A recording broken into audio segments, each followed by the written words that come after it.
Nous sommes en compagnie de quelques bien-aimés qui vont se présenter. Jires. Bonsoir, je m'appelle Giresse. Bonsoir, je m'appelle Xavier. Bonsoir, moi c'est Philippe.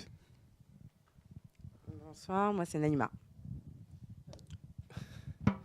Donc, merci à vous de nous suivre et de nous soutenir dans tout ce qu'on fait. Et vous savez que cette émission a été mise en place pour parler plus du social. On veut être une voix pour les sans-voix. On veut pouvoir dire tout haut ce que beaucoup de gens pensent tout bas. Et le but de cette émission, c'est de pouvoir mettre en lumière, mettre en lumière par la parole de Dieu tous les besoins qu'il y a au niveau du social. Puisque le Seigneur nous appelle à travailler dans cette œuvre et nous voulons le faire avec lui par son esprit. Et aujourd'hui, nous allons aborder un thème qui, je pense, est au cœur même de cette œuvre, de ce ministère, de tout ce que le Seigneur nous donne de faire par rapport au social, c'est tout simplement l'amour de Dieu. Parce que sans l'amour de Dieu, on ne peut pas faire de bonnes œuvres. Parce que toute œuvre doit venir de la parole de Dieu, doit tirer sa source de Dieu. Et Dieu est amour, la Bible nous dit. Nous allons essayer de voir comment manifester justement l'amour de Dieu par rapport au social. Et aujourd'hui, nous avons Naïma. Tu peux nous dire un peu plus sur ton témoignage. Tu vas donner un bout de ton témoignage. Et voilà, simplement nous témoigner comment est-ce que l'amour du Seigneur est venu dans ta vie. Et je suis sûr que nos auditeurs pourront être édifiés. Bonsoir à tous, frères et sœurs, et tous ceux qui suivent l'émission. Donc, moi, ça fait pas très longtemps que je suis là. Dans le pain quotidien, tu veux dire? Dans le pain quotidien et aussi... dans le Seigneur. Je suis revenue. Voilà. D'accord. Et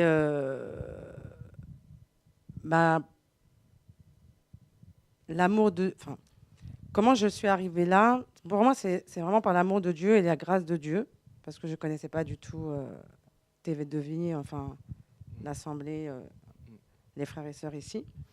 Donc, une sœur a déjà donné le témoignage, la sœur Aurélie que j'ai rencontrée à l'aéroport. Je raconte vite fait ou... Vas-y. Ouais, je peux? Ok. En fait, j'ai rencontré une jeune fille qui allait au Congo, qui allait justement en mission. Et donc, j'étais à l'aéroport, donc je travaillais en tant qu'agent d'escale. J'étais sur une zone qui n'a rien à voir à la zone Afrique, parce qu'on travaille sur plusieurs zones, ça va de la zone 2 à la zone 13, c'est très très grand.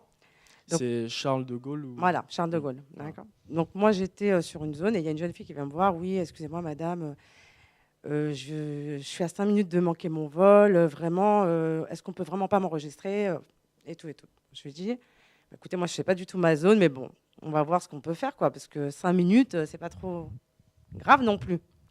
Donc j'accompagne et tout, donc je vais voir mes collègues. Bon, c'est des collègues vraiment, quand ils peuvent, ils le font, quoi. Donc on me répond, non, Naïma, ça y est, l'heure est passée. Je dis, mais c'est... Enfin, là, j'abrège vraiment, mais en fait, ça faisait déjà une demi-heure que le temps était écoulé, en fait. Wow. Donc déjà, ça faisait longtemps. Ouais. Sachant que pour les bagages et tout, c'est compliqué à l'aéroport. Enfin bref, donc on est sur la zone Afrique, donc ils me répondent que non et tout. Et je me dis, je demande encore à un deuxième, on me dit, une deuxième personne, deuxième responsable, on me dit, non, c'est pas possible, Naïma et tout. Franchement, là, je dis, mais non, mais c'est pas possible. La fille, donc Aurélie, revient me voir, elle me dit, mais franchement, mais je voyais qu'elle était, enfin, je sentais qu'elle était de bonne foi. Donc elle me dit, non, je peux vraiment pas manquer ce vol et tout. J'ai dit, si vous voulez, c'est comme vous êtes déjà enregistré, on peut vous embarquer. Par contre, pas les bagages, c'est pas possible. Ah non, c'est pas possible, c'est pour un orphelinat. Non, mais quand elle m'a parlé d'orphelinat, ça m'a... Donc, non, mais c'est vrai, bon, parce que moi, je suis très sensible aux orphelinats, à ce qui est aux enfants, bon, aux gens en général. Mais là, ça m'avait vraiment... Et je voyais qu'elle était vraiment sincère de bonne foi. Elle restait calme tout le temps. Parce qu'il y en a qui s'excitent quand on les enregistre pas. Ou...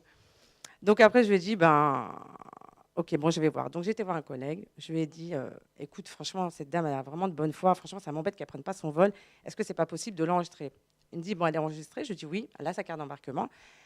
Je dis, mais ça fait quand même une demi-heure que le vol est fermé. Est-ce qu'on peut envoyer son bagage? Il me dit, oui, c'est bon. c'est bon, on peut le faire. Je dis, bah écoute, je préfère, comme c'est sous sa signature, c'est sa responsabilité, je préfère pas qu'il fasse n'importe quoi. Donc, on va appeler les bagagistes et on va leur demander. Je lui ai à peine dit, oui, voilà, c'est une fille qui part sur le Congo. Tu vois, les billets commençaient cher parce qu'il fallait qu'elle rachète un billet à 1500 euros. Elle avait été voir la vente. Elle avait déjà demandé à plusieurs personnes, en fait. Et je dis, ben, il me dit, non, il n'y a pas de souci, vas-y, envoie. Donc, je l'appelle et tout. Elle arrive, non, on embarque, enfin, on enregistre ses bagages. Et on commence à partir. Et elle me dit, il faut à tout prix que je prenne votre numéro pour vous dire merci, parce que franchement, ça me touche. Je dis, non, mais il n'y a pas de souci, il n'y a pas de souci. Avec plaisir, quoi. Prenez ça comme un cadeau de Dieu, en fait. Et c'est là où ça l'a interpellée. Et là, après, j'ai dit, oui, je suis chrétienne et tout. Donc, on a continué à parler. Après, je lui ai demandé pourquoi elle allait au Congo. Donc, elle m'a dit, c'était pour les orphelinats. Donc là, ça m'a touchée. Et je lui ai dit, moi, j'aimerais bien, parce que ça fait longtemps que je veux travailler avec des enfants, mais pas n'importe comment, en fait. Voilà, pas. Donc, elle m'a parlé du pain quotidien jusqu'à l'embarquement. Donc, je l'ai accompagnée et tout. Et puis, elle m'a parlé de TV de vie. Donc, j'ai commencé à suivre les enseignements depuis septembre, à regarder. Et je dis que c'est par la grâce du Seigneur et l'amour de Dieu, parce que vraiment, la veille, j'avais prié pour ça, enfin, avec des amis. Et donc, la veille, j'avais vraiment demandé au Seigneur, parce que j'avais été dans 2 assemblées.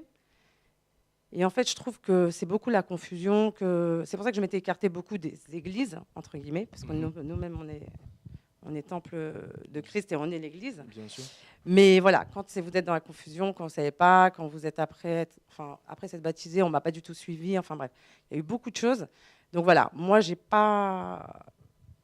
recherchais vraiment la vérité, la sincérité, la simplicité de Dieu, quoi, de Jésus, en fait. Il n'y a rien de compliqué pour moi. Non, mais c'est vrai, y a rien. Pour moi, ce n'est pas compliqué. Et donc, à force, je suis venue, j'ai vu par moi-même. Donc, pour moi, c'est vraiment le Seigneur. Dans ma prière, j'ai demandé vraiment qu'il m'oriente vers la vérité, en fait. Donc ça, c'était la veille de voilà, votre c'est ça rencontre. qui était... Waouh. Non, et après l'embarquement, oui. Donc, j'ai laissé Aurélie, elle m'a laissé ses coordonnées, elle m'a donné tout ce qu'il fallait. Et je suis repartie. Et puis, comme j'avais fini ma vacation, en fait, je passe toujours vers un chemin. Mais là, je ne suis pas passée par ce chemin. Pourquoi? Je ne sais pas. Donc là, j'ai recroisé sa maman et qui m'a dit, oui, tu sais que vraiment, je ne sais plus comment elle m'a dit ça. Bon, c'est vrai que j'ai pleuré parce que ça m'avait touchée, en fait. Je me suis dit, mais vraiment, Jésus, il m'aime vraiment, quoi. Hier, je lui ai demandé, aujourd'hui, déjà. Je dis, mais c'est pas possible. Non, mais ça a été vite, quoi. Parce que eux, moi, je connais pas. Donc, j'étais pas. Mais ça m'avait touchée qu'ils soient aussi... je sentais qu'il y avait beaucoup d'amour dans ces gens-là, en fait. Donc, c'est ça qui m'avait touchée. Ouais. Et je me suis dit, mais elle a dit ça, mais moi, je ne sais pas où je vais aller. Donc, je vais voir. Et puis, et aujourd'hui, pour moi, c'est une confirmation, en fait. Amen. Donc, je dis vraiment, le Seigneur m'a vraiment guidée et m'a orientée. Et c'est pour ça que j'ai voulu ce passage, en fait, de Luc 11, verset 10, c'est ça? Luc 11. Verset 10. Attends. Car quiconque demande reçoit, celui qui cherche trouve, et l'on ouvre à celui qui frappe. Donc moi, c'est personne qui m'a emmené là, c'est le Seigneur, quoi. Amen. Voilà, amen. Donc je suis heureuse, je suis contente, et qu'on continue dans la sanctification, l'amour des uns et des autres, et c'est ça qui m'a touchée ici, c'était la simplicité.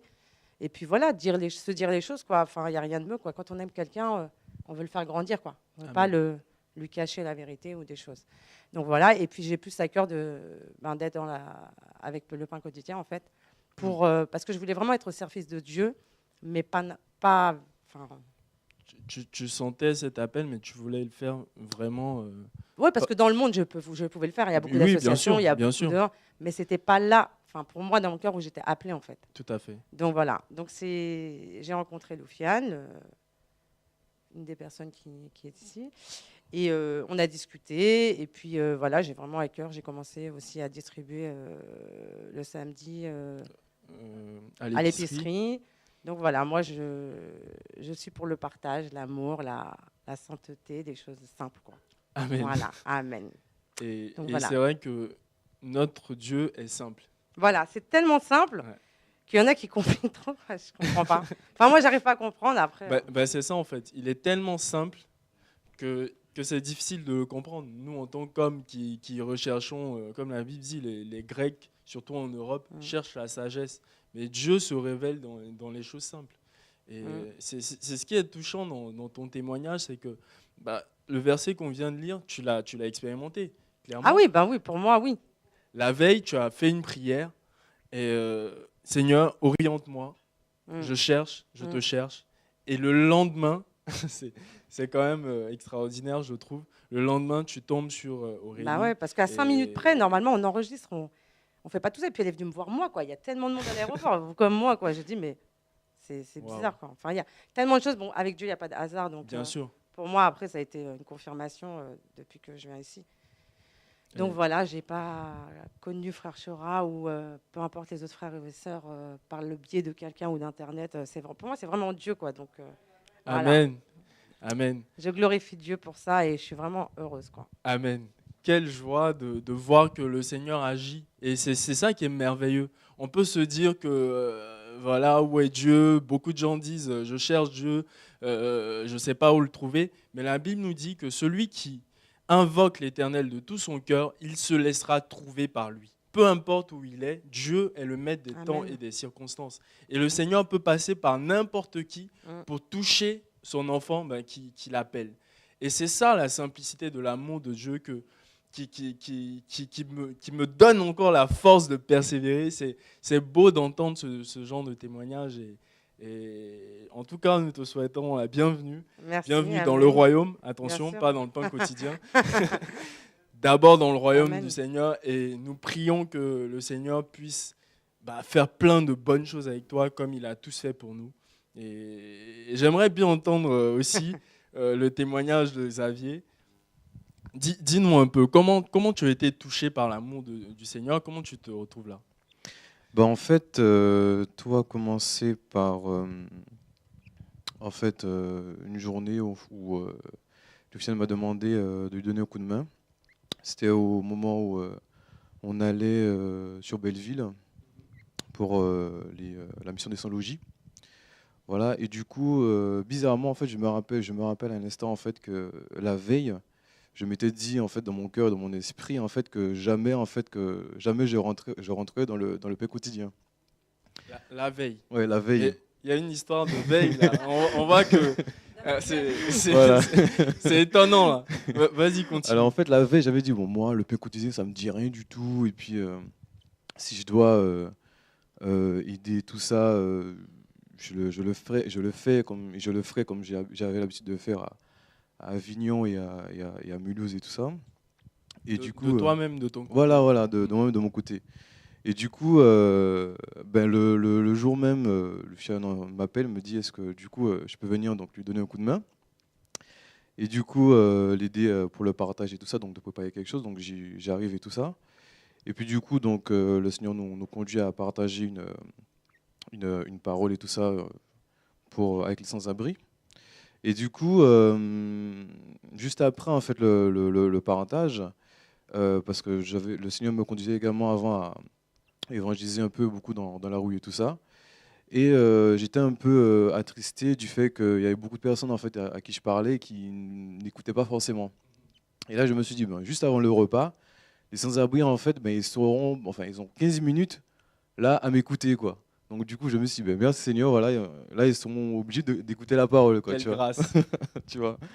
Et après, de fil en aiguille, Dieu m'a conduit également à pouvoir aller dans d'autres départements, notamment le pôle visite et tout ça, enfin plutôt rester dans le pôle visite. Et puis je dirais, au-delà de la compassion, Dieu met l'amour en fait dans le cœur. Puisque tu vois, tout le monde a la compassion. Même les païens ont la compassion, mais l'amour, tout le monde n'est pas forcément en fait obligé de l'avoir en fait. Puisqu'en fait, c'est Jésus en fait qui est amour, comme dit la parole. Amen. Tu vois, si on s'arrête à la compassion, quelle est la différence entre nous et Coluche? Tu vois, Tout à fait. quelle est la différence entre nous et Mère Teresa? Tu vois, donc ça suffit pas en fait d'avoir la compassion, mais l'amour même de Dieu, non l'amour envers le ministère ou autre, mais l'amour en fait de celui en fait qui dort dehors, qui n'a pas où loger. Tu vois, l'amour en fait que lui en fait c'est un homme en fait comme nous, et c'est une âme en fait. C'est une âme et qui a souffert, qui a connu des choses dans la vie, qui souffre encore, tu vois, et qui a besoin en fait d'une réponse, qui a besoin en fait d'une solution. Et cette solution, nous le savons tous, c'est Jésus. Amen. Tu vois, pas forcément en fait qui sortira dans la situation qu'il est, mais en fait que si Dieu doit le rappeler, il partira bien évidemment au ciel. Tu vois, il partira avec le cœur comblé, parce qu'en fait, il y a que Dieu également qui comble le cœur de l'homme. Amen. tu vois. Amen. Parce qu'en fait, ça me rappelle une fois où j'étais encore à Avignon, je me posais la question, mais un sans-abri, je me disais, mais pourquoi vous buvez autant d'alcool que ça? Il me dit tout simplement parce que c'est pour noyer en fait la solitude. Et là, ça m'a touché. J'ai dit franchement, en fait, c'est tout simplement, en fait, il veut noyer également sa souffrance. Il veut plus y penser. Donc c'est pas, et là, ça m'a appris également à ne pas en fait forcément les accuser ni à les juger, Les condamnés. les condamner, voilà. Dire voilà, bon, si je lui donne une pièce, il va aller encore s'acheter une bière et tout ça, Mhm. tu vois. Mais c'est pas, en fait, c'est l'amour en fait. En réalité, ils n'ont pas besoin de notre argent. Voilà, Le vrai besoin, c'est le besoin apparent, l'argent, la pauvreté, etc. Mais le vrai besoin, c'est la détresse de l'âme, comme tu exactement. dis. Voilà, c'est une réponse en fait. Ils essayent du coup de combler leur cœur qui est avide, tu vois. Et c'est une belle grâce que Dieu a fait en créant l'homme de le créer avec ce vide qui fait que l'homme en fait est en train de chercher à chaque fois en fait à le combler. Mais la seule réponse que l'homme peut trouver et trouve, c'est Jésus, Amen. tu vois. Amen. Et puis c'est ça, Dieu m'a conduit de fil en aiguille comme ça. Et puis voilà, je me retrouve là en répondant à l'appel de Dieu avec l'amour qui met dans mon cœur et puis on avance quoi. Amen. Donc, toi qui te disais, bah, jamais je vais travailler dans le pain quotidien ou enfin, peu importe dans Voilà. le social par Mm. rapport au Seigneur, Mm. bah, tu te retrouves là. Voilà, voilà. Comme quoi Dieu est le maître des temps et des circonstances. Et c'est lui qui maîtrise toutes choses. Voilà. Et nous, en tant que serviteurs de Dieu, en tant qu'enfants de Dieu, nous ne pouvons que le suivre. Amen. Et nous voulons vraiment, au travers de cette émission, élever une seule personne, ben Jésus-Christ de Nazareth, le Dieu qui nous a tous attirés, qui nous donne de plus en plus son amour. Et nous savons que par lui, nous allons faire des exploits, comme la Bible nous dit. Et Jires, qu'est-ce que tu as à dire par rapport à tout ce que tu viens d'entendre? Qu'est-ce que tu peux nous dire? Ce que je peux dire, c'est que en fait, on voit en fait au travers de la parole de Dieu que en fait Dieu est simple en fait. L'évangile en fait est simple. Et pendant que la sœur Naïma a parlé en fait, et ce qui m'a vraiment touché en fait, c'est que elle n'a pas été touchée en fait par un homme en Miracle. fait, par un Ou miracle par, ou quoi que ce soit. par une Euh, guérison. Pas une guérison, parce que souvent il y a certaines personnes qui s'attendent en fait à être touchées par un miracle, une guérison ou quoi que ce soit. Et elle, en fait, a été simplement touchée par la simplicité que la sœur dégageait en fait de Christ. En fait, elle a vu Christ en fait Amen. à l'intérieur de cette sœur et elle a été touchée en fait. Wow. Et je peux dire vraiment que l'amour de Dieu en fait c'est très très très très important, l'amour de Dieu. Amen. Amen. C'est un Dieu vivant. Mais Philippe, tu vas nous dire quelques mots. Qu'est-ce que tu vois là?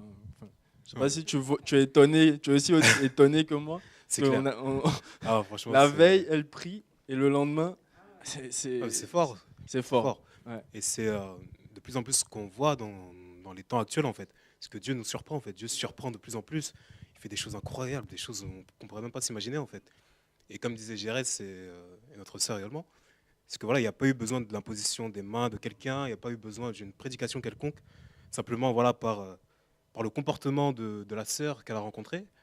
Voilà, elle a été touchée, elle a vu Christ, comme disait Gérès derrière. Et voilà, et c'est l'attitude que tout chrétien doit avoir, en fait. Amen. Qu'on doit avoir tout le temps. Et comme on en parlait aussi tout à l'heure un petit peu, par rapport à l'œuvre du social, toutes ces choses-là, en fait, ça ne se limite pas en fait, à une activité voilà, de simplement aller vers les gens, leur donner à manger, leur donner des pièces ou je ne sais quoi. Mais c'est vraiment dans le comportement aussi, dans l'attitude. Voilà, rester calme, témoigner l'amour, être sensible à Dieu, leur apporter ce que Dieu veut qu'ils aient en fait. Amen. Et vraiment pas rentrer dans une activité comme se retrouver dans des associations comme ceux de Coluche et les autres. Et voilà, faire la différence en tant que chrétien, quoi. Amen. Avoir cette chose en plus. Et c'est ça. On fait avec amour, quoi. C'est pas parce qu'il faut aider. Oui, parce que tu vois, enfin, je pense, hein, après ça c'est mon avis, dans les associations, ce qui différencie, humanitaire, parce qu'il y en a beaucoup en fait, hein, c'est qu'ils aiment, c'est vrai qu'ils aiment, mais l'amour de Dieu, c'est Dieu qui te donne cet amour, donc tu ne peux pas l'avoir d'un être humain, tu peux pas. Donc quand tu sers quelqu'un et qu'il y a l'amour de Dieu, c'est fort, quoi, ça se ressent. C'est pas je fais un service et c'est fini, quoi. C'est toute une attitude, en fait. Donc, et tu le ressens vraiment dans le cœur, en fait. Enfin, pour moi, je pense. Hein. Donc, Dieu te fait ressentir ça aussi. C'est l'esprit qui t'aide et qui t'oriente, tu vois. Voilà. Donc oui, voilà, comme elle disait, c'est fort. Je ne sais pas si on peut prendre un passage rapidement aussi. Oui, bien sûr. Si on peut prendre, On est là pour élever la parole de Dieu. On va prendre ce passage, même 2, ouais. même 3. Voilà, je te laisserai. Si on peut prendre 1 Corinthiens 13. 1 Corinthiens 13.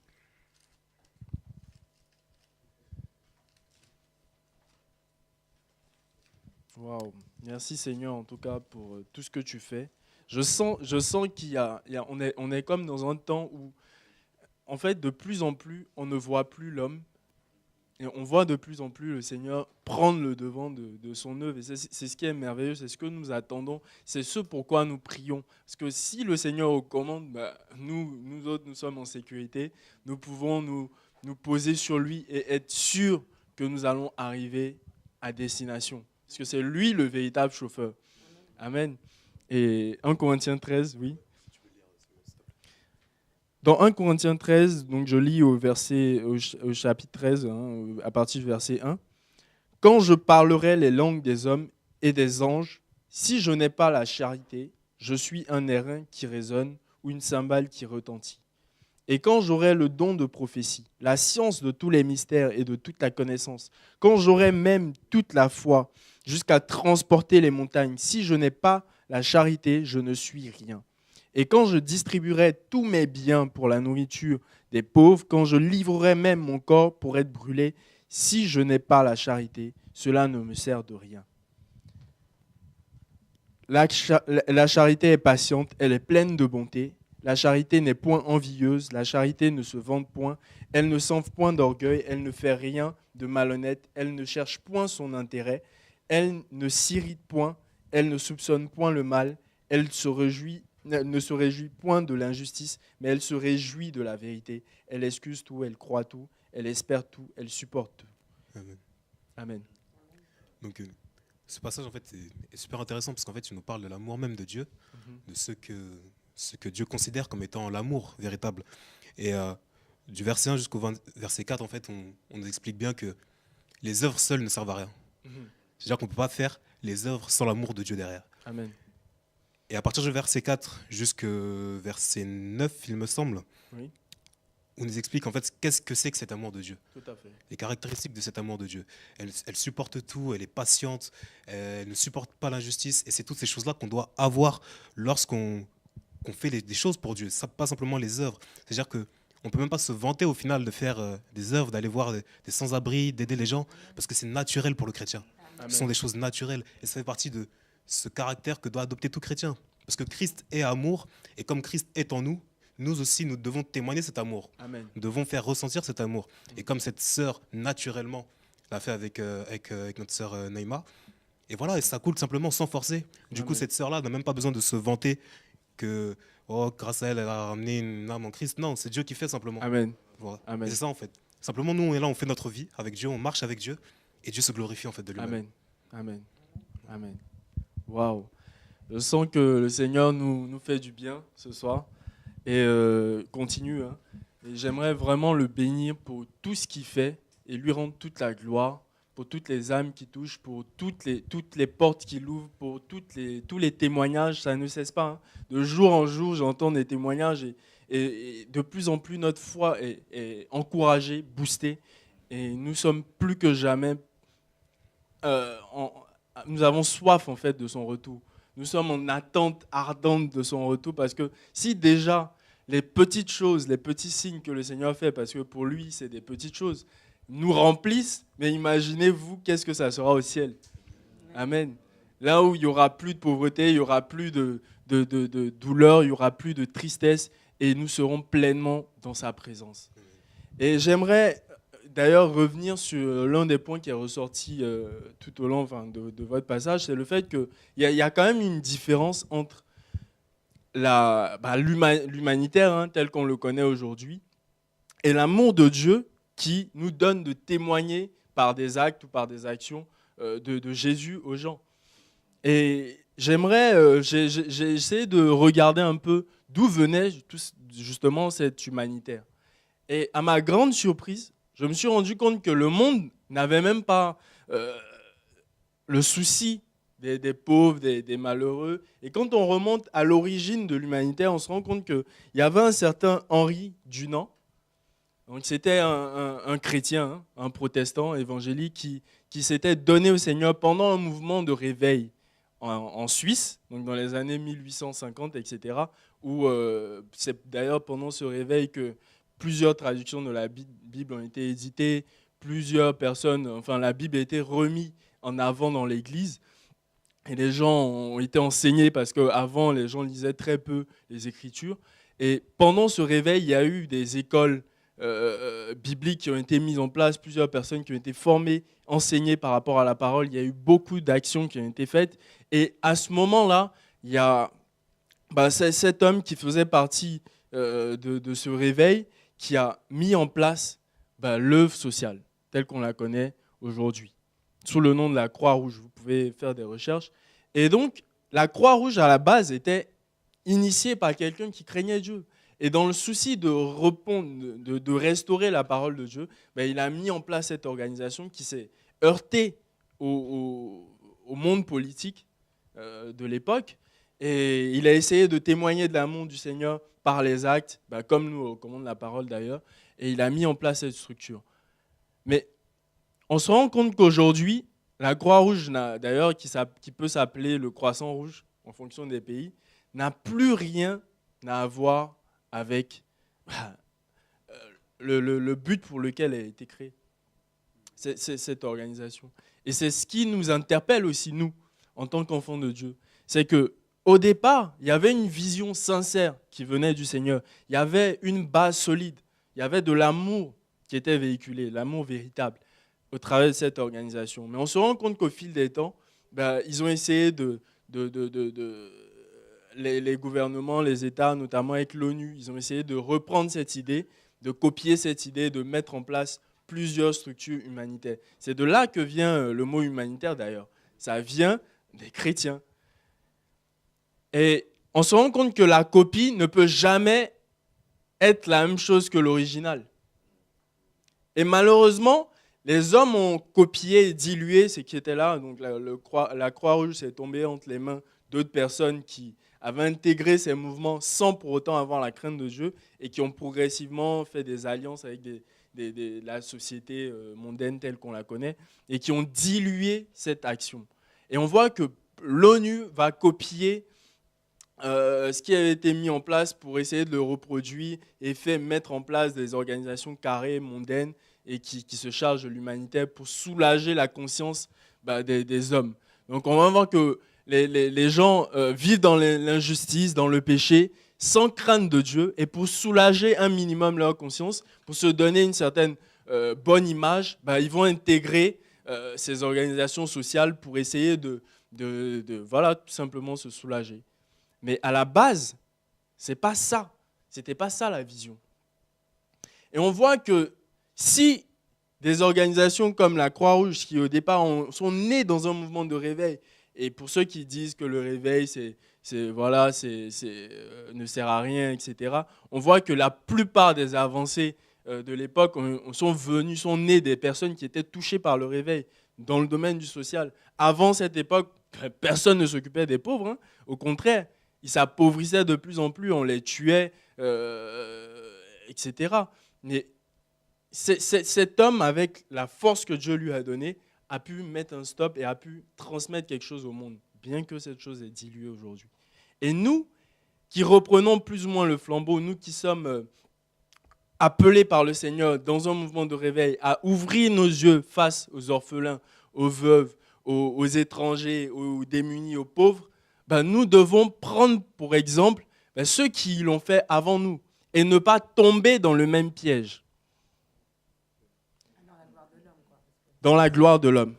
Tomber dans la gloire de l'homme, parce que c'est plus comme tu disais une conscience. C'est-à-dire qu'il se glorifie de faire ça pour avoir la conscience tranquille.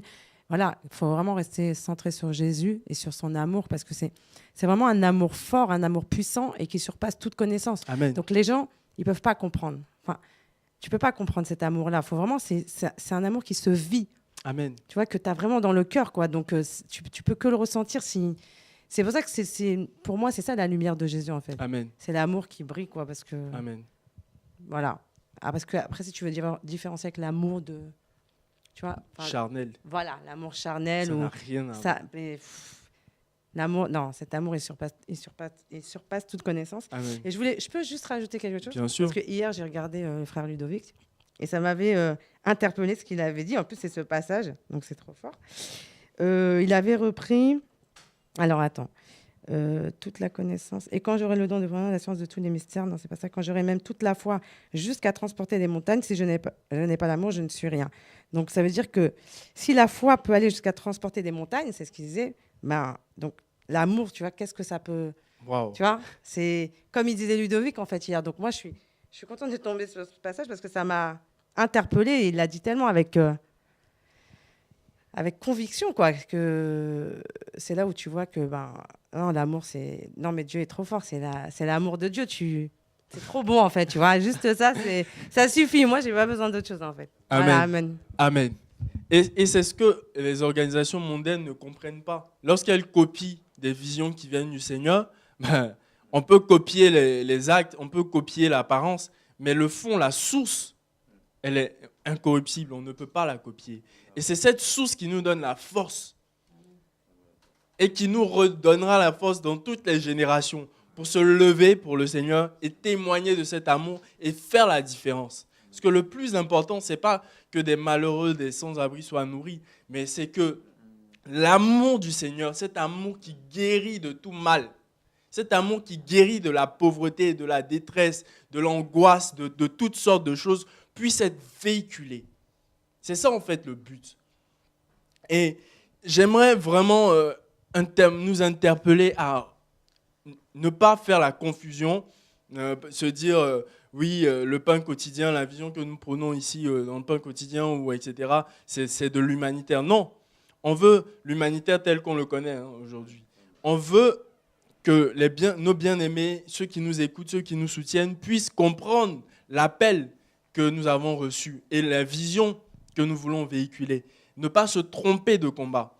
Et également, tous ceux qui travaillent dans le pain quotidien, que ce soit de près ou de loin, nous ne sommes pas là pour essayer d'exterminer la pauvreté dans le monde ou de soulager notre conscience. Non, nous voulons véhiculer cet amour du Seigneur qui nous a touchés, qui nous a guéris, qui nous a attirés, qui nous remplit et qui nous fait travailler, persévérer sans forcément fournir d'efforts extraordinaires, mais tout simplement, cet amour prend le devant de notre vie et nous pousse à aller vers les autres, à tout simplement leur témoigner l'amour du Seigneur, que ce soit par une petite parole, par quelque chose qu'on partage, etc. Le centre de toutes ces choses, c'est l'amour de Jésus-Christ de Nazareth. L'homme qui est mort à la croix pour nous délivrer de la puissance du monde, de la puissance du péché. Et j'aimerais prendre un verset dans Deutéronome 10. C'est un verset qui m'a beaucoup interpellé aussi par rapport à l'œuvre du social en général.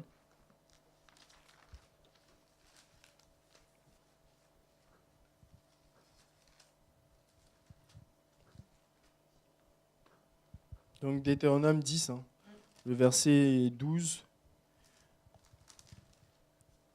On va lire, je m'arrêterai. Maintenant, donc au verset 12, « Maintenant, Israël, que demande de toi l'Éternel, ton Dieu, si ce n'est que tu craignes l'Éternel, ton Dieu, afin de marcher dans toutes ses voies. » Je vais commenter le passage. Le Seigneur va donner des ordonnances, etc., au peuple d'Israël qu'il avait sorti d'Égypte, etc. Et ici, il va préciser en fait ce qu'il voulait, ce qu'il attendait de ce peuple.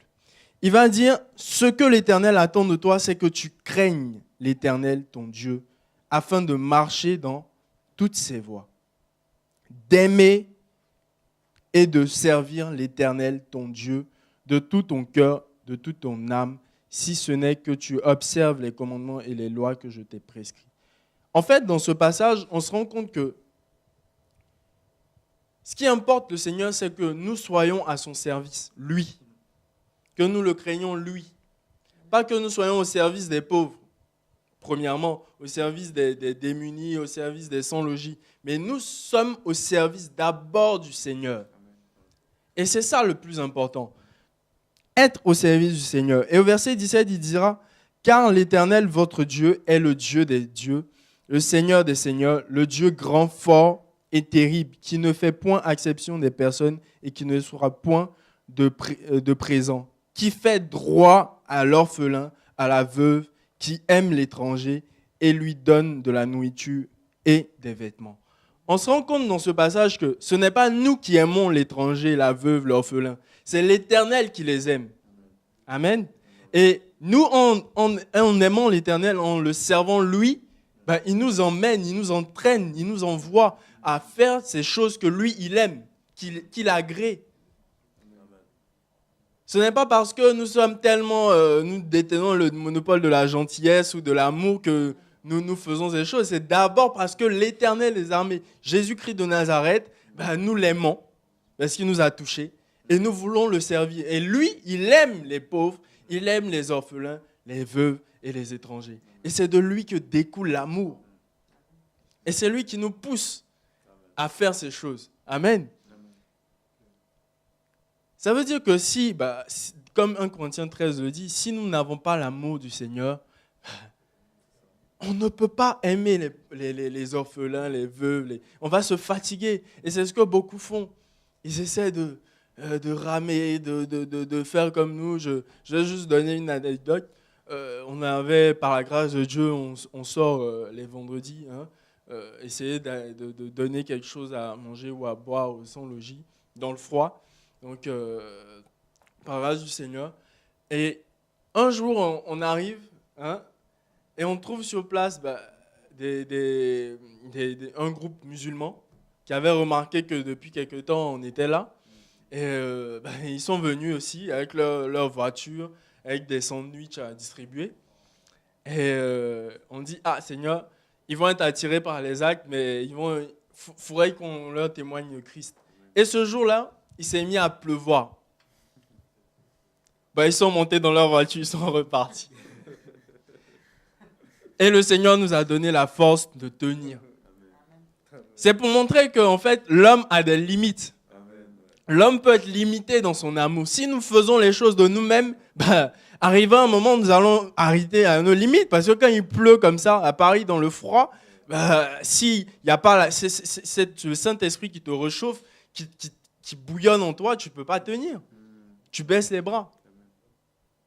Et c'est pour ça que nous ne voulons pas, nous refusons de nous diluer, de perdre de vue l'objectif, que le Seigneur nous a fixé et de toujours le chercher, être à ses pieds et le suivre partout où il nous enverra. S'il nous envoie vers les sans-abri, vers les endroits démunis, les personnes rejetées, nous y allons avec la joie dans le cœur parce que le Seigneur est avec nous.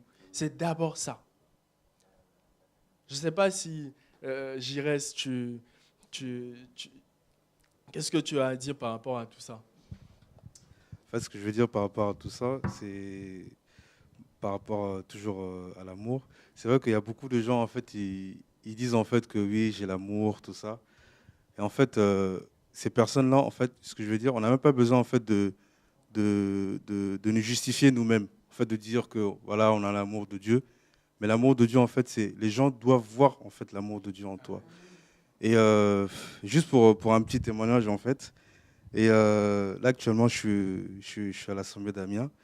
Et les jeunes, ils étaient vraiment touchés, en fait. Vraiment par l'amour de Christ. Et ce dimanche dernier, là, j'étais parti manger avec eux. Et il y a des choses qui se sont passées. Ils ont vu, en fait, l'amour de Dieu, en fait.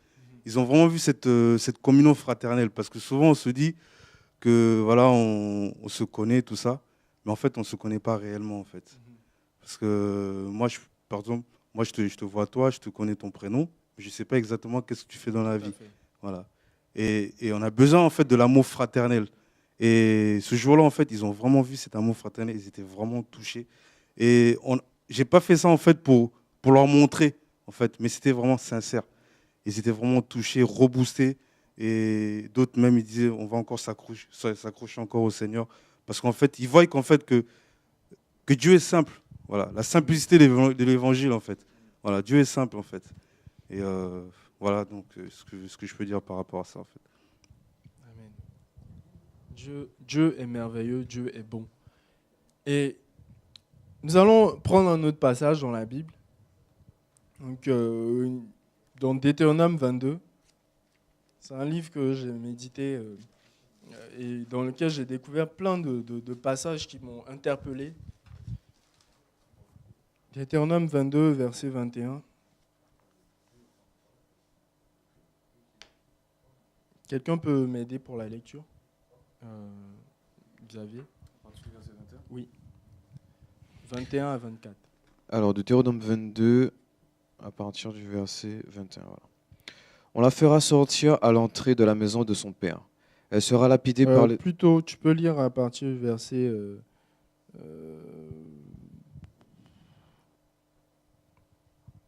18 plutôt. 18. Les anciens de la ville s'empareront alors de cet homme et le puniront. De plus, parce qu'il a porté atteinte à la réputation d'une vierge d'Israël, ils le condamneront à une amende de 100 pièces d'argent qu'ils donneront au père de la jeune femme. Elle restera sa femme et il ne pourra pas la renvoyer tant qu'il vivra.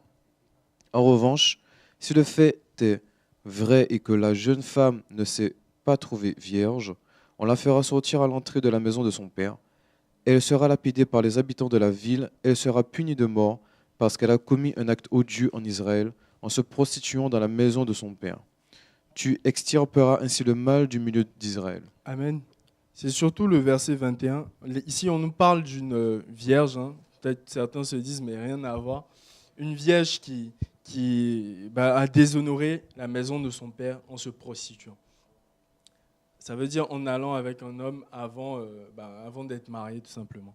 Et dans ce passage, en fait, le Seigneur m'a interpellé sur l'Église que nous sommes. Lorsque le Seigneur nous touche de son amour, lorsque le Seigneur nous guérit par son amour, nous prend comme un père, mais lorsque nous sommes dans la maison, nous faisons partie de la maison du Seigneur, parce que la Bible nous dit que l'Église est édifiée pour former une maison spirituelle. Et nous, en tant qu'Église, nous sommes adoptés par ce Père. Lorsque nous prenons des choses du Seigneur et que nous allons nous prostituer, nous mélanger avec le monde, nous fusionner avec la vision de ce monde, mais nous déshonorons notre Père. Et c'est ce qui m'a touché, en fait. Je me suis dit, waouh! En fait, j'ai ressenti ce parallèle entre ce passage et l'Église que nous sommes. Et voir combien le Seigneur veut qu'on reste, qu'on demeure dans sa maison pure. Sans nous prostituer. Sans nous diluer. Et par rapport au social, je me suis rendu compte que beaucoup de gens que le Seigneur avait suscités, qui avaient mis en place des visions, qui grandissaient dans la maison du Seigneur, petit à petit avec le temps, ces visions se sont prostituées. Et aujourd'hui, quand on parle même de la Croix-Rouge, on pense aux païens tout de suite. Quand on parle des différentes organisations, pourtant à la base, si on fouille bien, on voit que c'était des gens qui portaient la vision du Seigneur, qui avaient reçu l'amour du Seigneur et qui voulaient le partager. Mais parce qu'à un moment, il y a eu un manque de vigilance, tout simplement, l'amour s'est dilué. Il y a eu la prostitution qui est entrée et ils ont déshonoré Dieu. Ça veut dire qu'on peut avoir l'amour du Seigneur, mais il faut le garder. Comme une vierge doit garder sa virginité, doit se garder pure. C'est pour ça que le Seigneur dit dans 2 Corinthiens, 1 Corinthiens 11, si je me trompe, 2 Corinthiens 11, Paul disait, je vous ai présenté au Seigneur comme une vierge pure. Et cet aspect est valable pour tous les domaines. Ça veut dire que dans le social, peu importe les besoins, parce que plus nous grandissons, plus nous voyons la main du Seigneur, par la grâce du Seigneur, ouvrir des portes, ouvrir des champs. Et si nous ne restons pas vigilants, vous qui nous écoutez, vous qui nous soutenez, vous qui travaillez dans le social, vous qui travaillez de quelque manière dans un domaine social, vous qui priez pour nous, si nous ne restons pas tous ensemble vigilants et stricts par rapport au fait que nous devons garder cette vision du Seigneur et la maintenir jusqu'au bout, nous risquons de déshonorer Dieu, malgré toutes les œuvres qu'on peut faire. Et c'est ce point qui m'interpelle encore, quand je vois comment Dieu agit simplement, comment je vois que l'amour du Seigneur est plus que 1000 mots, est plus que 1000 actions, 1000 dons qu'on peut faire, et que cet amour change les vies, transforme les vies. Je n'ai pas envie de le déshonorer. Et j'aimerais que nous puissions tous ensemble nous fixer cet objectif en nous disant, Xavier, Philippe, Neymar, on ne veut pas déshonorer notre Père jusqu'au bout et pouvoir transmettre cet héritage aux générations futures. Parce que qu'est-ce qui se passe? On peut tomber facilement dans le piège de se dire, aujourd'hui on est une grande structure, on a les orphelinats, on a les sans-logis, on a l'épicerie par la grâce du Seigneur, et se reposer là-dessus et dire, waouh, nous avons travaillé. Mais attention, si les personnes qui nous approchent ne voient pas l'amour du Seigneur, ça ne sert à rien. Ce à quoi il faut être le plus vigilant, c'est est-ce que nous avons l'amour du Seigneur? Oui, il y a l'épicerie. Oui, il y a telle chose. Oui, il y a telle chose. Mais est-ce que nous avons toujours l'amour du Seigneur? Est-ce que vous, les parents qui donnez pour soutenir les orphelins, est-ce que vous le faites toujours parce que l'amour du Seigneur est dans votre cœur? Vous qui priez pour le pain quotidien, pour que les sans-abri soient nourris, soient encouragés, est-ce que vous le faites parce qu'il y a l'amour du Seigneur? Et nous-mêmes qui sommes dans ce service, est-ce que nous sommes toujours au pied du Seigneur? Est-ce que nous avons toujours son amour? Parce que la seule chose qui importe, c'est l'amour du Seigneur. Parce que c'est cet amour qui transforme les vies, qui change les cœurs. Et nous devons le préserver comme une vierge pure. Jusqu'au bout. Et pour que ceux qui nous approchent n'apprennent pas comment aller soutenir les orphelins, comment aller soutenir les veuves, comment aller soutenir les étrangers, etc. Mais apprennent comment aimer Dieu. Apprennent comment servir Dieu et rentrent dans cet appel avec l'amour du Seigneur parce que c'est lui qui aime. C'est lui qui est amour. Si on prend par exemple 1 Jean 4, il me semble, 1 Jean 4,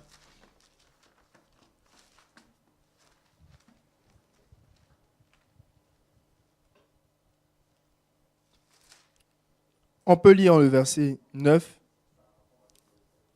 Si tu peux m'aider, Philippe. L'amour de Dieu envers nous apparut en ce que Dieu a envoyé son Fils unique dans le monde, afin que nous vivions par lui. En ceci est l'amour, c'est que ce n'est pas nous qui avons aimé Dieu, mais que c'est lui qui nous a aimés et a envoyé son Fils en propitiation pour nos péchés. Amen. On nous dit ici simplement que ce n'est pas nous qui avons aimé Dieu. On n'a pas aimé Dieu, mais c'est Dieu qui nous a aimés. Je crois qu'on a un appel, un auditeur qui nous appelle. Allô? Oui, allô, bonsoir. Oui, bonsoir. Que le Seigneur vous bénisse, mon frère. Amen. En fait, je suis dans le livre de Deutéronome, chapitre 22. Waouh. Oui, qui parle d'une femme vierge, comme je ne suis pas tellement expérimentée dans la Bible. Donc, ça m'a un peu touchée. En fait, ça me touche un peu. Pourquoi? Parce que quand on parle d'une punition, la jeune femme doit être punie. Bon, si apparemment les parents découvrent qu'elle a été déviergée, c'est ça? Si je ne me trompe pas. Hein. Oui, c'est bien ça. Elle a perdu sa virginité, tout à fait. Elle devrait être punie, quoi. Tout à fait. Voilà. Et bon, je vais un peu prendre mon cas, parce que moi, vous savez, le monde a tellement changé au point où, surtout quand on est dans un monde, en fait, je parle de mon cas parce que j'étais dans un monde pas chrétien, et aujourd'hui, je suis en train de me repentir, je me repens parce que le Seigneur m'a parlé, il m'a parlé chez moi et il m'a demandé de me repentir, que tous ceux dont j'ai offensé, je dois demander pardon et en plus de cela, je dois laisser tout ce que j'ai eu à faire. pour le suivre. Mhm. Je ne sais Amen. pas si vous me comprenez. Oui, tout à fait. Tout à fait. Donc, j'ai un problème qui m'écoeure parce que j'ai accouché mes enfants. Je n'ai pas été. En fait, j'ai accouché mes enfants tôt. J'ai commis beaucoup de choses comme péché. Et ces enfants dont j'ai accouché, je les ai accouchés avec des personnes, des hommes mariés. Mhm. Je ne sais pas si vous me comprenez. Oui. Oui, oui, Je tout à les ai fait. accouchés avec des hommes mariés. Et aujourd'hui, je me sens entièrement coupable. Coupable au point où je demande au Seigneur de me pardonner parce que je veux vraiment le suivre. Bah, Vous comprenez? oui, tout à fait. Tout simplement, Je veux vraiment mettre mon corps et mon âme dans le Seigneur. Ben, en fait, tout simplement, ce que tu vis, c'est la conviction du péché. Hein. C'est l'action du Seigneur qui va aller toucher là où ça fait mal, te montrer en fait comment tu t'es trompé. Mais tous, tels que nous sommes là, tels que nous sommes arrivés, nous pouvons te dire, ma soeur, que par le passé, nous étions peut-être même pires que toi. Mais l'amour du Seigneur, justement, c'est la porte d'issue. Et c'est cet amour, d'ailleurs, que nous voulons témoigner au travers de cette émission. C'est te dire que, ma soeur, grâce à Jésus-Christ, regarde, qui est mort à la croix, tu n'es plus condamné. Quelle grâce! Amen. Grâce à Jésus, tu n'es plus condamné. Ça veut dire que Jésus a pris sur lui tout ce que tu avais fait par le passé, par ignorance. Jésus l'a porté sur lui. Et aujourd'hui, il suscite, il te montre en fait comment était ton état. Et aujourd'hui, la parole de Dieu vient te libérer, ma soeur, là où tu es. Je crois que le Seigneur est en train de faire un travail profond, puissant dans ta vie. Et il t'ouvre les yeux tout simplement sur ce qu'a été ta vie, mais ce n'est pas pour te condamner. Parce que la Bible nous dit qu'il n'y a point de condamnation pour ceux qui sont en Jésus-Christ, qui marchent par l'Esprit. Et Jésus a payé le prix pour que tu sois libre. Ça veut dire que à partir d'aujourd'hui, parce que tu t'es repenti, parce que Dieu a mis le doigt sur ce que tu avais fait et que tu as demandé pardon au Seigneur, il n'y a plus de péché. Amen. Tu peux être libre, ma soeur. Tu peux te lever et adorer ton Dieu, le louer, s'approcher de lui. Tu peux recommencer à zéro, partir à ses pieds, l'adorer, et il n'attend que ça. Tu peux rentrer dans sa présence, il a ouvert le chemin. Tu n'as pas besoin de passer par un homme, c'est tellement merveilleux. Tu n'as pas besoin de payer de l'argent à un juge, tu n'as pas besoin de payer une amende. Tu es libre, ma soeur, de rentrer dans l'amour du Seigneur et de le garder jusqu'à la fin. Waouh. Que Dieu soit loué, que Dieu soit loué. Oh mon Dieu. On a juste un passage, ne raccroche pas. Oui. Bonsoir ma sœur. Donc juste Romains 5 pour te fortifier. Donc Romains 5, verset 5. Or l'espérance ne trompe point parce que l'amour de Dieu... Pardon, je n'ai pas suivi le passage, le verset. Alors Romains 5, Oui, Romains 5, verset 5.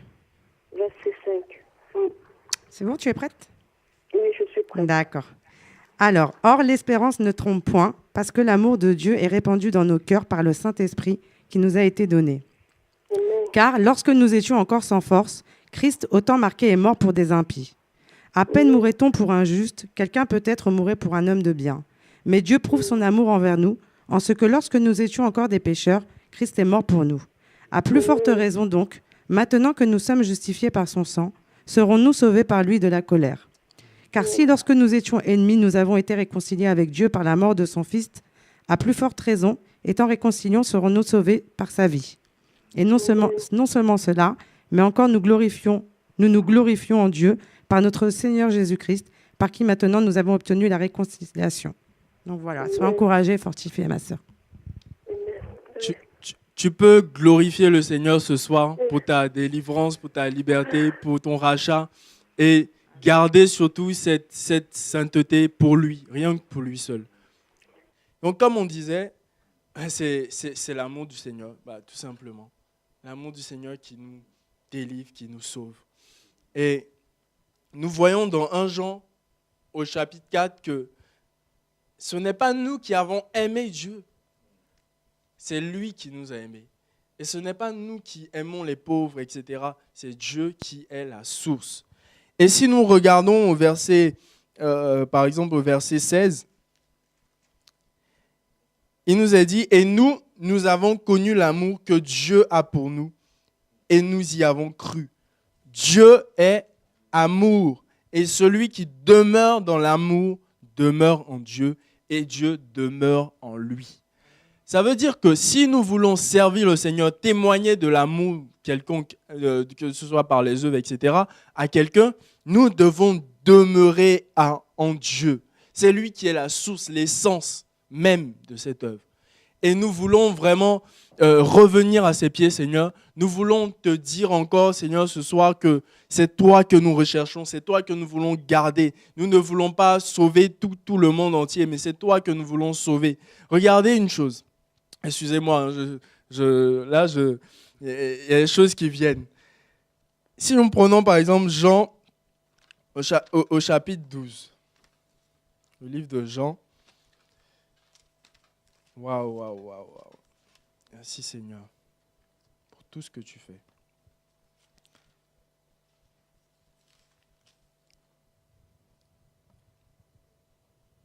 Jean 12, à partir du verset 1er, on va lire à partir du verset 1. Donc, si quelqu'un peut m'accompagner dans la lecture, plutôt au verset 4, si possible. Voilà, ça c'est bon. Jean 12, au verset 4, bon, je vais lire, c'est pas grave. Oui, s'il te plaît. Un de ses disciples, Judas Iscariote, fils de Simon, celui qui devait le livrer, dit « Pourquoi n'a-t-on pas vendu ce parfum 300 deniers pour les donner aux pauvres ?» Il disait cela non qu'il se mettait en peine des pauvres, mais parce qu'il était voleur, et que tenant la bourse, il prenait ce qu'on y mettait. Mais Jésus dit « Laisse-la garder ce... » C'est ça ? Oui. Pardon, excuse-moi. « Laisse-la garder ce parfum pour le jour de ma sépulture. Vous avez toujours les pauvres avec vous, mais vous ne m'avez pas toujours. » Amen. Amen. Amen. Les pauvres, on ne peut pas les quitter. Tant qu'on est dans ce monde, il y aura des pauvres. Mais le Seigneur, par contre, on peut le perdre. Et ce qui m'a touché dans ce passage, c'est que Judas, qui tenait la bourse, juste pour comprendre, pour bien comprendre le passage, si on peut prendre Jean 13. Regardez, dans Jean 13, du verset 28 à 29, la Bible nous dit « Mais aucun de ceux qui étaient à table ne comprit pourquoi lui. » On va lire à partir du verset déjà 27. « Dès que le morceau fut tombé, Satan entra en Judas. Jésus lui dit « Ce que tu fais, fais-le promptement. » Mais aucun de ceux qui étaient à table ne comprit pourquoi il lui disait cela. Car quelques-uns pensaient que comme Judas avait la bourse, Jésus voulait lui dire « Achète ce dont nous avons besoin pour la fête » ou qu'il lui commandait de donner quelque chose aux pauvres. Amen. On se rend compte que les disciples qui étaient à table, alors que Satan va entrer dans Judas, Jésus va lui dire « Ce que tu as fait, fais-le ». Ils ne vont pas comprendre. Ils vont penser que Jésus voulait dire à Judas « Prends un peu d'argent et donne aux pauvres ». Certainement que le Seigneur avait l'habitude d'aider les pauvres, de donner souvent ses instructions. Mais dans le verset que nous venons de lire précédemment, on se rend compte que Judas était quelqu'un qui aimait les apparences. Une jeune femme touchée par le Seigneur, dont Marie va venir trouver le Seigneur, elle va vouloir répandre à ses pieds un parfum de grand prix, qui est l'image de l'adoration, de ce qu'on doit au Seigneur en tant que racheté, en tant que personne qui avons été sauvée. Et elle va vouloir adorer son Dieu. Et Judas va s'interposer comme un grand défenseur des pauvres. Il va dire, mais ce parfum, on aurait pu le vendre pour soutenir les pauvres. Mais en réalité, dans son cœur, il n'était pas attaché aux pauvres. Et malheureusement, beaucoup servent le Seigneur dans le social avec des motivations impures, sans voir l'aspect spirituel des choses.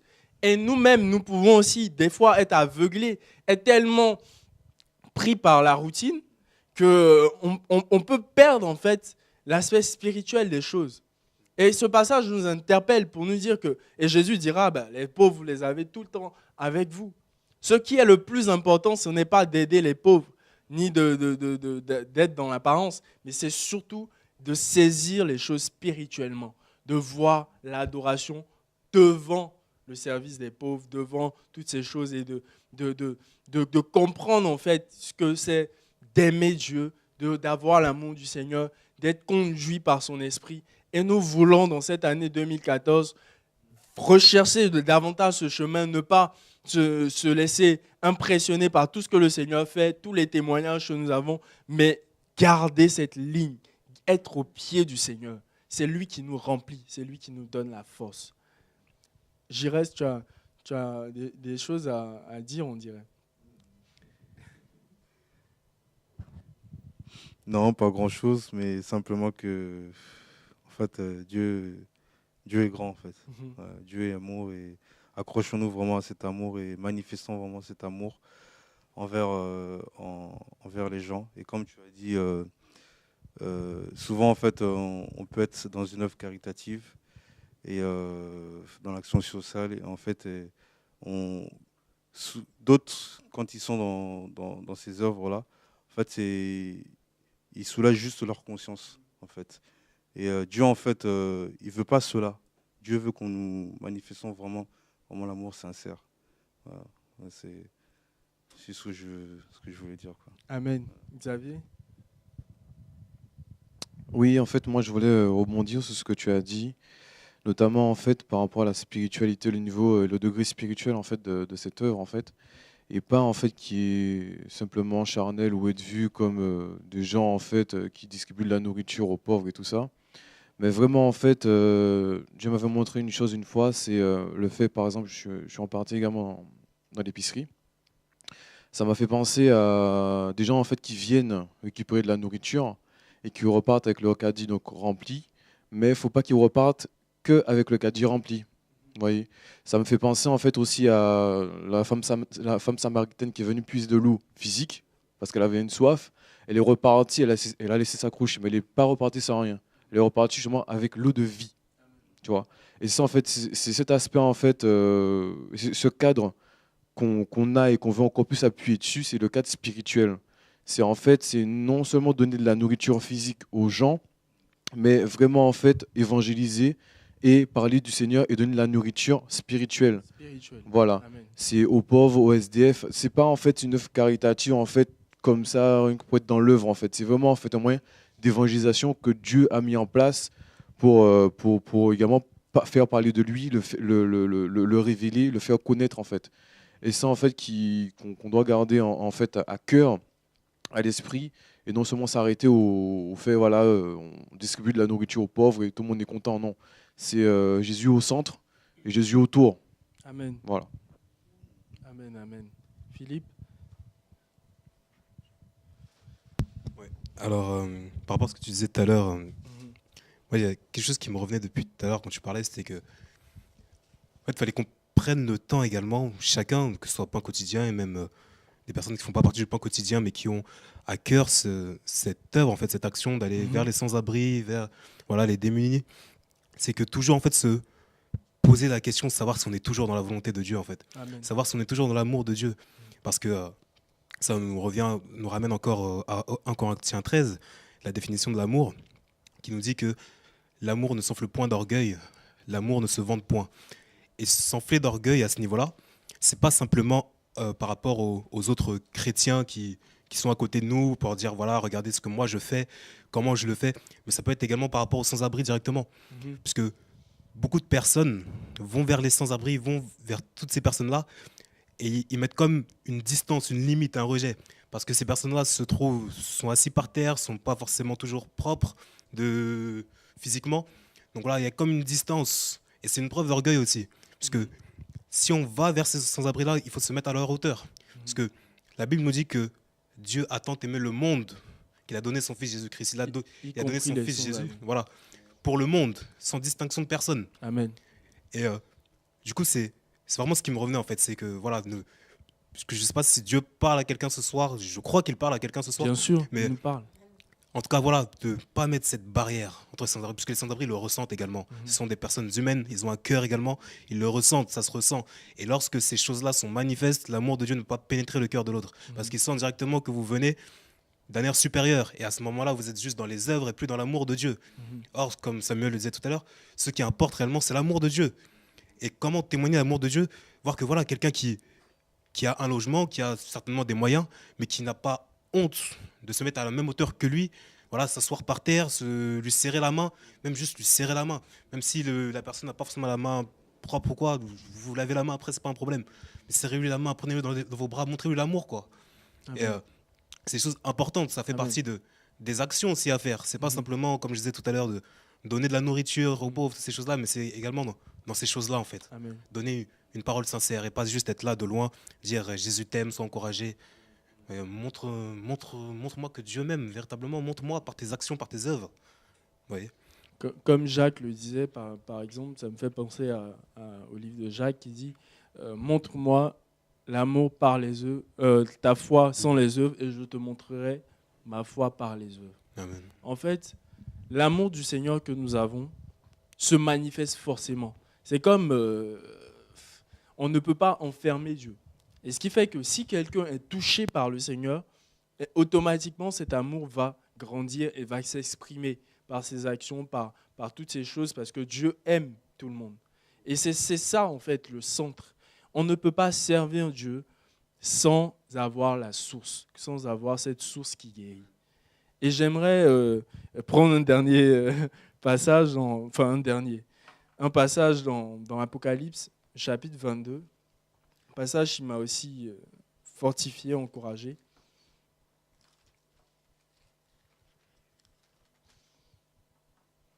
Cher bien-aimé, cette émission, c'est vraiment pour dire au Seigneur, c'est d'abord pour le Seigneur, pour dire au Seigneur, Seigneur, au niveau du pain quotidien, au niveau de l'œuvre en général, au niveau de notre vie chrétienne individuellement, Seigneur, nous voulons te mettre au centre. Nous voulons que tu sois la source. Nous savons que toutes les actions que nous pouvons faire, si tu n'es pas la source, si tu n'es pas le parfum, si ton parfum ne se dégage pas, Seigneur, ça ne sert à rien. Et nous voulons recentrer toutes choses par rapport à toi et dire au monde entier que c'est toi qui fais ces choses au travers de nous. Ce n'est pas nous qui sommes gentils, qui aimons, c'est toi qui es cet arbre de vie. Et justement, dans Apocalypse 22, la Bible nous dit, je lis à partir du verset 1, « Et il me montra un fleuve d'eau de la vie, limpide comme du cristal qui sortait du trône de Dieu et de l'agneau. Au milieu de la place de la ville et sur les deux bords du fleuve, il y avait un arbre de vie, produisant 12 fois des fruits, rendant son fruit chaque mois et dont les feuilles servaient à la guérison des nations. » Ces personnes, comme tu le disais Philippe, qui sont dans la détresse, ont une souffrance énorme de l'âme. Et elles ont besoin de guérison. C'est vrai que sur le moment, la Bible nous dit, si tu trouves quelqu'un, Jacques notamment, dans le besoin, ne lui dis pas, vas-y mon frère, réchauffe-toi, mais témoigne-lui de l'amour, donne-lui un vêtement, etc. Oui, l'amour du Seigneur nous pousse à faire des actes. Mais nous ne devons pas être aveuglés par cet humanisme mondain qui veut qu'on fasse voir toutes les actions que nous fassions, on ait une bonne conscience parce qu'on fait ci, on donne, etc.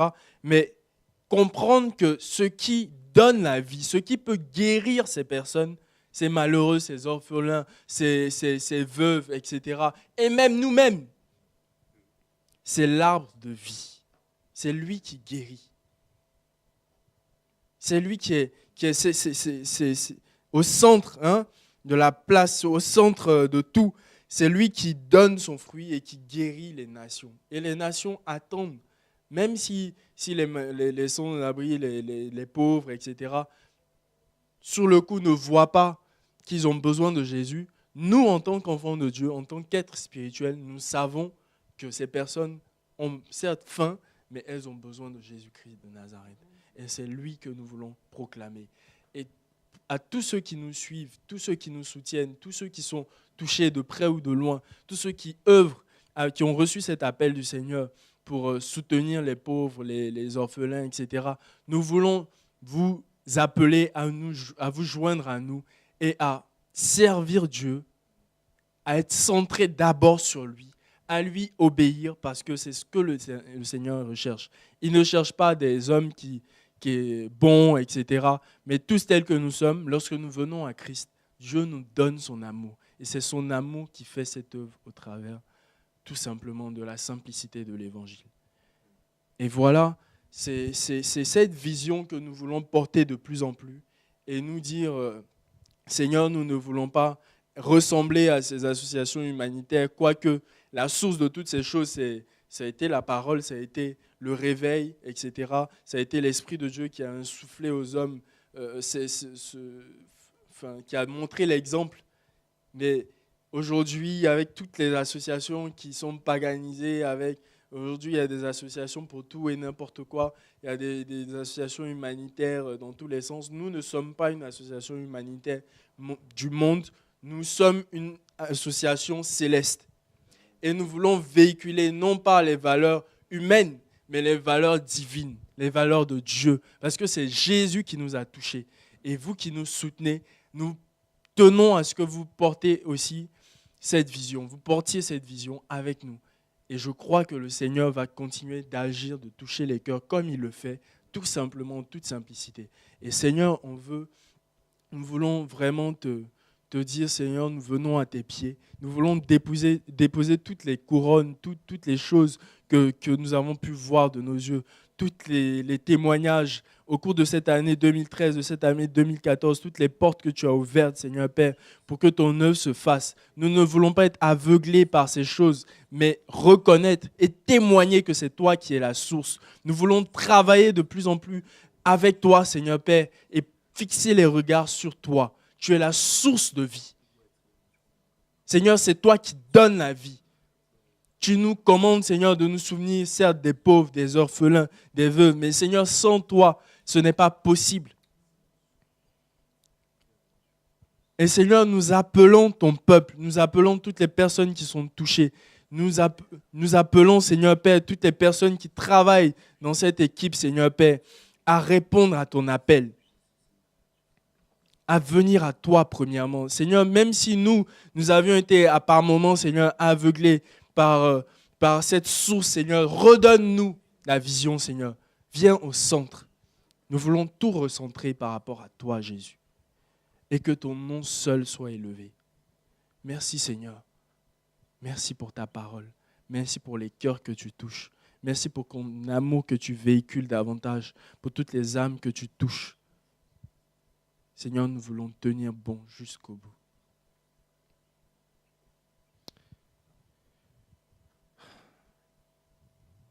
Wow. En tout cas, nous arrivons au terme de notre émission. Et je crois que ce soir, le Seigneur nous a fait beaucoup de bien au travers des témoignages, au travers de tous les partages qui ont été faits. Et nous tenons à lui rendre toute la gloire et à remercier le Seigneur pour toutes les portes qui s'ouvrent. Nous voulons, entre autres, témoigner parce que le Seigneur nous a ouvert les portes des magasins au champ, près de 8 magasins qui nous sollicitent pour pouvoir venir chercher à manger. Alors qu'au départ, on galérait, on souffrait, au moment où on était chaud, on faisait toutes les démarches, rien. Et là, sans rien faire, le Seigneur touche les cœurs. Et on comprend de plus en plus, on comprend davantage que ce ne sont pas nos œuvres, c'est Jésus qui est à l'œuvre.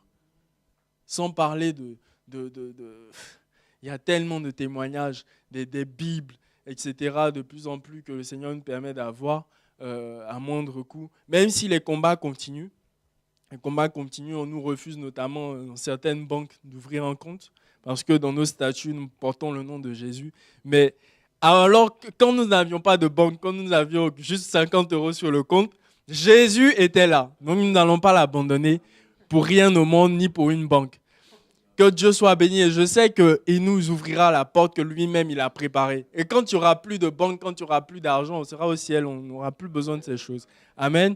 Et je bénis Dieu encore pour la force qu'il nous donne. Et je ne sais pas si vous voulez dire un mot à nos éditeurs, à nos auditeurs qui nous écoutent, un mot de la fin. Neymar, un encouragement. Que Dieu n'abandonne pas ses enfants, qu'il est toujours là quoi qu'il arrive, que peu importe où vous êtes, que vous faites, vraiment soyez attachés au Seigneur et à son amour, parce que c'est trop bon d'avoir l'amour de Dieu en fait. C'est un amour saint, c'est un amour qui ne soupçonne pas le mal, c'est un amour plein de bonté, de patience. C'est tellement de choses, quoi. C'est une attitude, il y a tellement de choses. C'est vraiment le cœur. C'est vraiment plus profond de son cœur, quoi. Donc c'est le cœur qui parle, c'est plus la chair, c'est vraiment bon, quoi. Donc vraiment, je vous encourage à demander au Seigneur de trouver cet amour ou de vous remplir ou de vous renouveler encore. Amen. Voilà. Donc soyez fortifiés, encouragés et que Dieu vous bénisse. Qui cherche, Amen. trouve. Qui cherche, trouve. Voilà. Amen. Et c'est sur ces mots que nous allons vous dire au revoir et vous laisser dans la présence du Seigneur. Et nous croyons que ce partage nous a tous fait du bien. Soyez bénis, soyez encouragés et continuez à prier pour nous, à nous soutenir dans le bon sens avec le Seigneur et nous ferons des exploits, je le crois. Que Dieu soit béni et que toute la gloire lui revienne.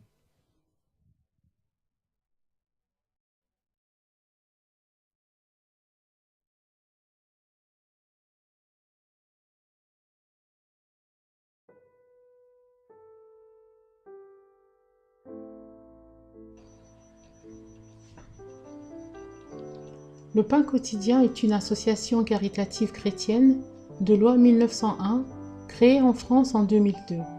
Le Pain quotidien intervient dans le domaine social auprès des populations les plus défavorisées du monde en luttant contre la pauvreté et l'isolement au travers de la construction d'orphelinats, d'écoles et de centres d'accueil dans le monde, au travers de la réinsertion sociale des orphelins, des veufs et des nécessiteux, sans distinction de race et de religion, mais aussi au travers d'un service social offrant une aide alimentaire, vestimentaire, ainsi qu'une permanence juridique. Le Pain quotidien se compose d'une petite équipe de personnes bénévoles, ayant foi en Jésus-Christ et venant d'horizons différents. Nous croyons que le travail social et humanitaire est nécessaire. Elle fait partie intégrante des œuvres de la foi chrétienne. L'amour de Dieu et de notre prochain inspire nos actions au travers de chaque pôle. Cet amour passe par les notions de partage et de fraternité envers les populations qui en ont besoin. Nous souhaitons communiquer ces valeurs au travers de nos actions. Pour être efficace et progresser, l'association travaille selon les principes bibliques.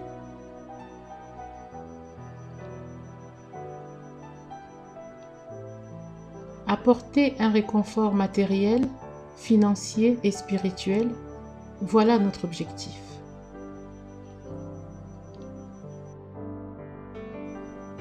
À travers le pôle parrainage d'enfants et de projets, le Pain quotidien soutient 6 structures, dont l'orphelinat Cœur de l'enfant en Russie,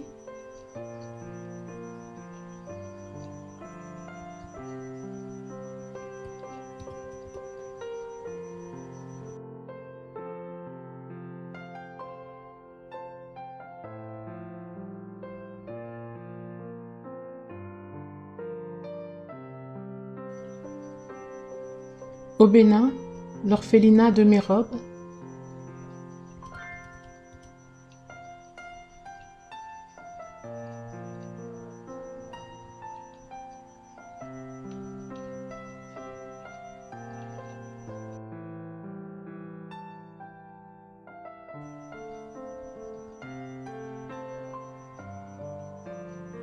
au Burkina Faso, l'orphelinat La Maison Espérance,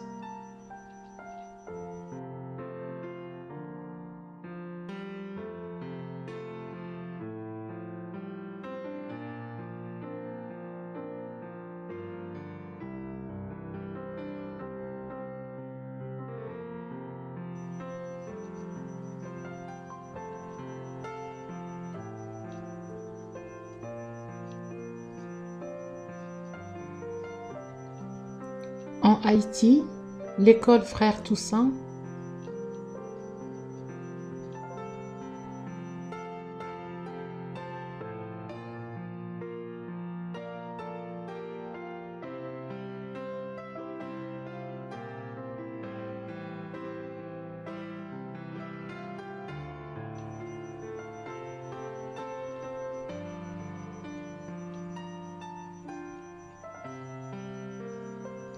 en République démocratique du Congo, l'orphelinat Les Enfants Prodiges,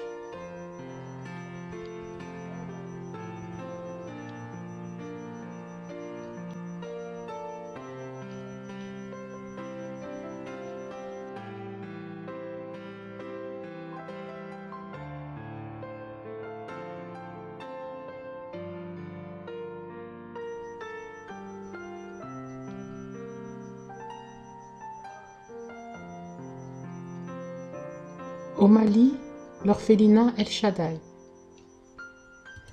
Au total, plus de 700 enfants soutenus par le biais du parrainage. L'amour de Dieu et de notre prochain inspire encore et toujours nos actions au travers de chaque pôle. Puisque parrainer un enfant, c'est construire un lien unique et individuel avec cet enfant en détresse, en lui apportant un soutien financier et affectif. Le pôle social. Parmi les actions menées au sein du pôle social figure l'ouverture du grenier solidaire depuis le 18 mai 2013. Nous y accueillons et soutenons des personnes nécessiteuses, notamment par la distribution de denrées alimentaires, conserves, pâtes, volailles,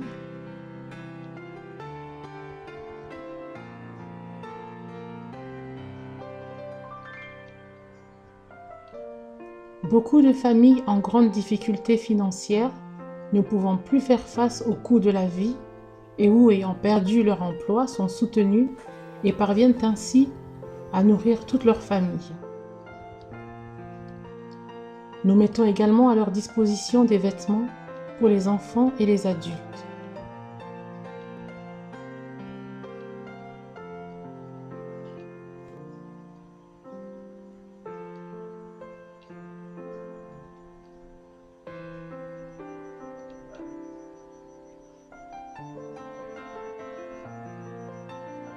Afin de permettre l'approvisionnement continu de l'épicerie, nous mettons en place des partenariats avec des centres commerciaux qui nous permettent par la suite de disposer de leur stock alimentaire périssable. Nous faisons également des opérations caddie qui consistent au prélèvement des denrées auprès de la clientèle de magasins selon leur bon vouloir.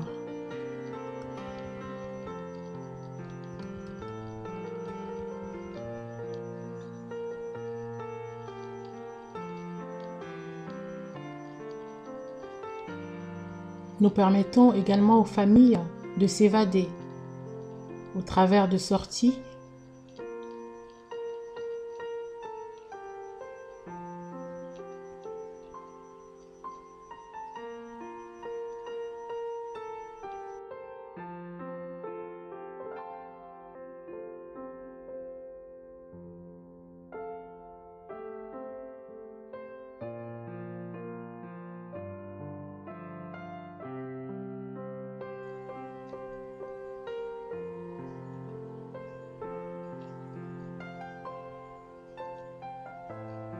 Nous souhaitons également évangéliser des enfants, des femmes, des hommes qui souffrent en silence et qui désespèrent jour après jour face à la dégradation de leur santé. Nous souhaitons également visiter ces personnes enfermées dans des prisons, dans des centres hospitaliers, mais également les sans-abri. Christ est notre vie et nous souhaitons le partager avec tous. Ainsi, nous leur apportons un soutien moral et spirituel. Nous visitons les prisonniers de France, de la République démocratique du Congo,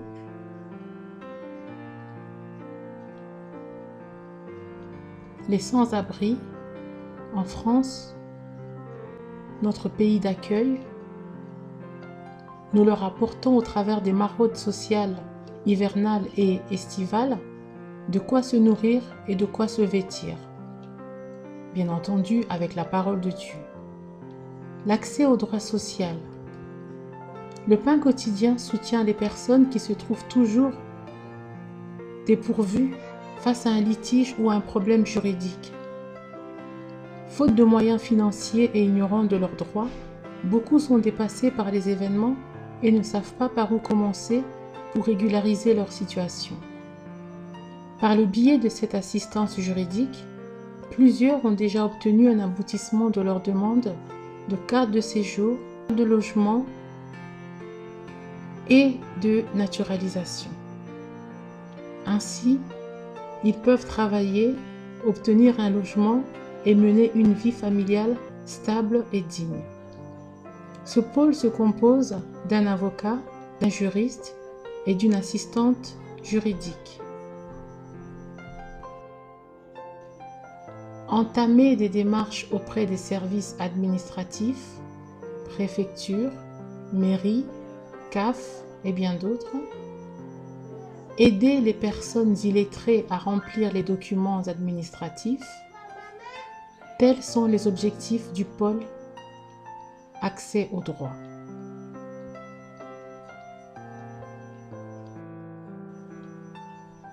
Le pain quotidien souhaite communiquer et être une voix pour les sans-voix.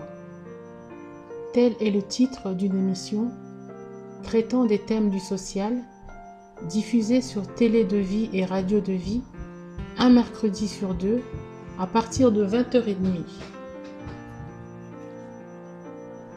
Cette émission a pour but d'interpeller, de sensibiliser et d'évangéliser sur Jésus-Christ, notre vie, notre force, notre tout.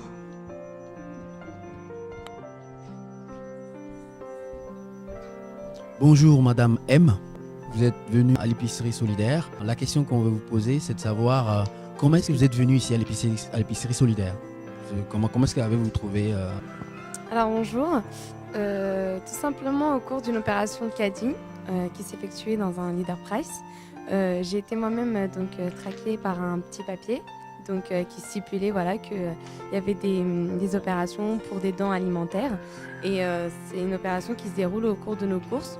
Donc selon le bon vouloir de chacun et la générosité de chacun, on donne quelque chose que l'on met dans un caddie anonymement.